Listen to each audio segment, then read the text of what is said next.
So I was reading something kind of in preparation for this, and in 2005, they did a study of 400,000 prisoners, felons. And within 3 years, 2/3 of them had gone back to prison. And within 5 years, 3/4 of them, it's like 76% of them had gone back to prison. Yeah, it happens. For the same thing. So it's a real thing. Like, people can't get out of that life. Like, well, when I first fell, I saw my counselor for the first time, and his first words to me, I'll never forget, was, "Well, you're a young violent offender, so odds are you'll be back." Yeah. You know what I'm saying? I remember thinking in my head, like, "No, I won't." You know, fuck you. But he was right, though. I mean, motherfuckers come back. Like, I seen him come back and in and out. It's a revolving door, man. I got a cousin who's been locked up since he was like 19, and he's 30-something now, and he gets out and he goes back in. I tried to help him the best I could when he gets out, but he just keeps going back to that. You know what I'm saying? At some point, I got to let him walk on his own. Well, and you spent 4 years, right? You're spending 4 years around other people that have done nothing but no good in their life. And so that's who you're learning from, that's who you're around, you know, that are committing those crimes to go to prison like that. Like, it's hard to get out of that. Well, I noticed when I was locked up, a lot of them cats have a victim mentality.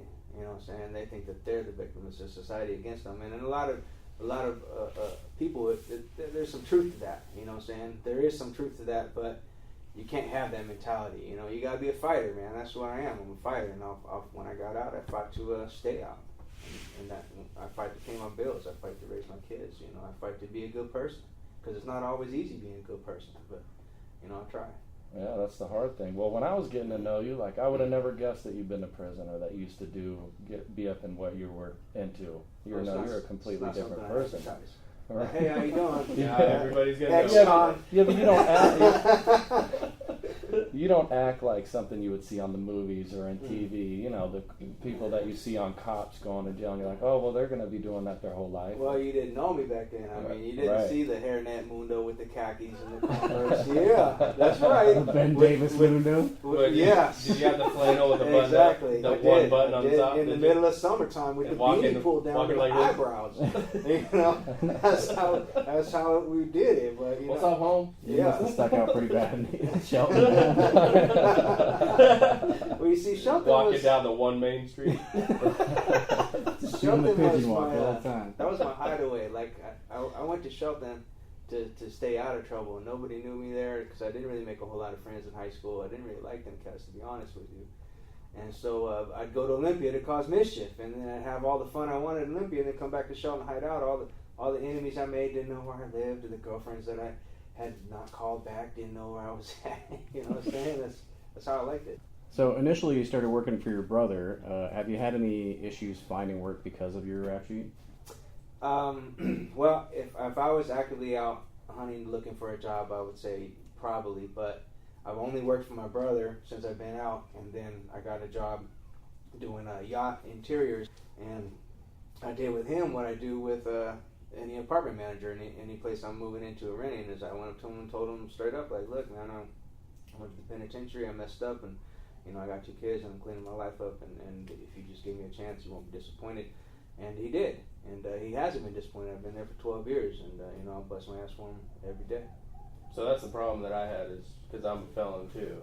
When we were looking for apartments, I couldn't put my name on the lease because of the felony. Mm-hmm. And even if they were really cool about it, and if it was a corporate apartment, you know, entity over the apartments, like, they wouldn't let no ifs, ands, or buts about it. Yeah. Oh, I know. So I'd have to stay there without my name on the lease. Which is dangerous too, because they right. find out you're there, then you're kick us out. You know. Yeah, I've been turned down for apartments, and the thing is, I gotta find the person who owns the apartments. And when I first moved to Seattle, I did that. I found the person who owned the apartment complex where I moved into, and I just had a heart-to-heart with them. Well, that's the problem too, is that every time you got to fill out an application for the apartments, you got to pay.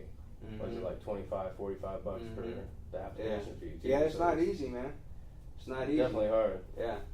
As you can see, a lot of guys, they get out and they'll give up. They'll give up on that. Like, fuck it, the world's against me. I'm going to do what I'm going to do. That's why it's so easy to get back. You know what I'm saying? That goes back to that victim mentality. Yeah. Because the world is against you after that. Once you have a rap sheet, everybody knows. And that's where it comes in with the fighter mentality. Like, you got to fight that, man. You got to fight. Like I said, it's not easy being good sometimes. Sometimes you got to make the right decision, and the bad decision is the easier decision. It's the easier road to walk down. And that's the harder thing. It's not even just finding a place to stay; it's finding a place to work. Mm-hmm. You know, because some people don't even like. That's why construction is the only way that they can actually get a job. Well, the thing about construction is it does have a lot of freedom. I mean, you do have to get there at a time and work your hours every day, but it does have a lot of freedom, as in you don't have to wear a suit, and tie. You don't have to know a lot, because whatever you don't know, they'll teach you. You know what I'm saying? You just tell them that you don't know what you're doing. And the most construction, like framers, they're more than willing to pull you aside and show you. I know I do that for a lot of the new guys that come to my job. I'll pull them aside and show them how to do stuff. I just think that's part of my job, is to help other cats out. I mean, we're both trying to build this boat together. You know what I'm saying? It ain't gonna help me none if this guy doesn't know what he's doing. Right. So in November 2010, the Center for Economic Policy and Research released a study entitled Ex-Offenders and the Labor Market. The study focused on male offenders, since they constitute 90% of the people convicted of felonies in the U.S. Sorry, ladies. You're out. The study used government statistics to estimate the 2008 working age ex-felon population in the U.S. at 12.3 to 13.9 million. Of those, between 5.4 and 6.1 million were former prisoners, while others had felony convictions but had not served time in prison. This means that in 2008, about 1 in 17 working-age adult men was a former prisoner, and about 1 in 8 was an ex-felon. Really? Yeah. Felony convictions or imprisonment significantly reduces the ability of ex-offenders to find jobs, costing the U.S. economy an estimated 57 to 65 billion annually in lost economic output. The research has shown that having a history of incarceration reduces workers' chances of being hired. So, I'm sorry, the information is pretty old. The government takes for fucking ever to do anything. But what year was that census? that was they did that in 2010 based on 2008 information. So they're saying 9 years ago. 1 in 8 was an ex-felon, and just costing the U.S. economy 57 to 65 billion annually. You'd think that they'd find some way to work around that. I mean, I understand, like, if there's a violent ex-felon, you don't want to employ him. I get it. So one thing that I did find online when I was looking for work, they had, at least Washington State, and there might be different resources for each state, but they got, you can actually put an insurance on yourself to insure the company that you're applying for. Wow, I never heard of So, yeah, so when you tell them, look, I'm coming to work for you, I do have a felony, but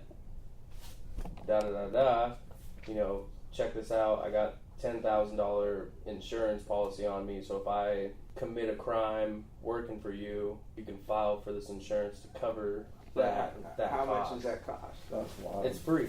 Oh, it's free? Yeah, it's free. What? But you have to have certain stipulations, like you have to fill out an application, and it's got to be like, can't be in trouble for the last like X amount of years. I don't remember exactly what it was, but I was looking up in it before I started working. Well, that's a good idea. Trying to find a gig. A lot of the times what's keeping them guys on the streets is money coming in. You know what I'm saying? To put food on the table and keep a roof over their heads. If they ain't got money coming in, they'll find other ways. Yeah, you gotta do what you gotta do. Well, yeah, if you can't get a house because you can't get a house, and you can't make any money because nobody will hire you, you're not really left with a whole bunch of options. Mm-hmm. Aren't there programs for people out there, though, to like job programs through the government to help you get a job? Not that I've seen. Well, work release, I guess you could say, is a kind of program. They give you a place to stay and they feed you until you get out there and But with work finish doing release, your time. you have to pay to be in work release. Do you really? You have an allowance of how much money you get per day. You have to have an existing job before you went to jail for you it. do. Oh. See, I never did work release. I did every day of my time. No, I knew a guy when I worked at a collection agency. There was a guy that did work release, and he had a certain set time that he had to leave and set time that he had to come back. And he couldn't, like, they piss tested him a lot. They took most of his paycheck. Like, they had to pay a certain percentage to work on work release. But it was worth it to him because he's like, dude, I'm getting out. Yeah, he's out. Like, Right. I'm out He's of out myself. Well, You I know, remember so- one of our Talking to coworkers, who I won't name, he was on work release for a while, and at the very least he got to get out, but then he had to be back in at night, he had to Right. check in. BP tested. And sometimes he couldn't come to work because they wouldn't let him for whatever reason. They kind of dicked him around a little bit. So here's an idea, right? So a lot of the felonies that are going on right now are drug felonies. Mm-hmm. Right, that's kind of a big thing in the U.S. Just imagine if all drugs were legal. Yeah. All right. No. Just think about it for a second. This argument has been made before, and I can understand that with like weed and stuff, because you're not breaking into somebody's house and murdering the whole family for weed. You know what I'm saying? Okay. But when you're hyped up on cocaine or meth or whatever, like you're capable of all kinds of shit. But the only reason that you're doing that stuff is because you can't come up with the amount of money that you need to support that habit, because it's illegal, because it costs more. Yes, sir. To the black market. But what about dude eating people's faces over there in Florida? You know what All I'm right. saying? Seriously. But how often is that happening? I mean, most of the time it's people, overdosing or robbing somebody's house. It's not someone eating your face off. Like, you hear about that and everybody talks about it forever, but that was one case. All right, so somebody losing their mind, which happens. But it still happens. So do you think if it were legal that more people would use meth or heroin or whatever their drug of choice was? Do you think more people would use it if it were legal than as it is now that it's illegal? Do more people use weed now that weed is legal? Or is it just the people that smoked weed before it was legal? I don't know. I'd like to know the numbers. That's a good question. Well, I'll tell you one. My mom started smoking weed after it became legal because she had no more excuses to not smoke it. See, even though it's legal, like you still have to go with the company policy too, right? Like right. You're still going to get drug tested, depending on what job you're applying for. Yeah, and a lot of companies, which like is our most company of is them. one of them. Yeah. So it's If still. you get hurt, you're going to get drug tested. Yeah, But and you're done. my bosses, I mean, even though not all bosses are cool like this, but my boss said if it's legal in the States and you ain't high at work, then we're not going to even mess with the THC. all right. So I mean, what I asked sounds like a hypothetical, but in 2000, Portugal took a leap and decriminalized the possession of all drugs. Mm-hmm. The Portuguese authorities don't arrest anyone found holding what's considered less than a 10-day supply of an illicit drug. So that's 1 gram of heroin, ecstasy, or amphetamine, 2 grams of cocaine, or 25 grams of cannabis, which that doesn't seem like a 10-day supply with the cannabis. So drug offenders receive a citation and are ordered to appear before what they call drug dissuasion panels. In a society where drugs are less stigmatized, problem users are more likely to seek out care. New HIV infections in Portugal have fallen since 2001, declining from 1,016 cases per year to 56 in 2012. What? Overdose deaths decreased from 80 the year decriminalization was enacted to 16 in 2012. In the U.S., by comparison, more than 14,000 people died in 2014 from prescription opioid abuse alone. So that doesn't include all the other stuff. That's just opioid abuse. Portuguese officials estimate that by late 1990s, roughly 1% of Portugal's population and around 100,000 of those were heroin users. Today, they estimate that they have 50,000, and most of them are under substitution treatment like methadone or bupropion, I think that's called. Drugs are still illegal in Portugal. Drug dealers and traffickers are still sent to jail, and the country has carefully kept itself within the UN Drug Convention system. Basically, they're still within UN laws, but they have made it legal to have a personal supply. So in Portugal, when you do methadone, does that cost the government money? I would have to guess. I didn't look too far into it, but I would have to guess that that's a government program. I definitely agree with treating drug addiction like a medical problem as far as other than a criminal problem, though. Just knowing the drug addicts that I've known, once they get into the penitentiary, they're good, you know what I'm saying? But as soon as they hit the streets, the first thing they're looking for is to get high, because that problem of addiction was never dealt with, just the punishment. They're not treating their addiction problem, right? They're just punishing their crime and not treating the addiction. Well, and that's why our prison population has skyrocketed over the years. Like, if you look from the 80s until now, as a percentage of the population, once they started the war on drugs, like our our prison population has skyrocketed, but the drug problem has not gotten better. It's gotten worse over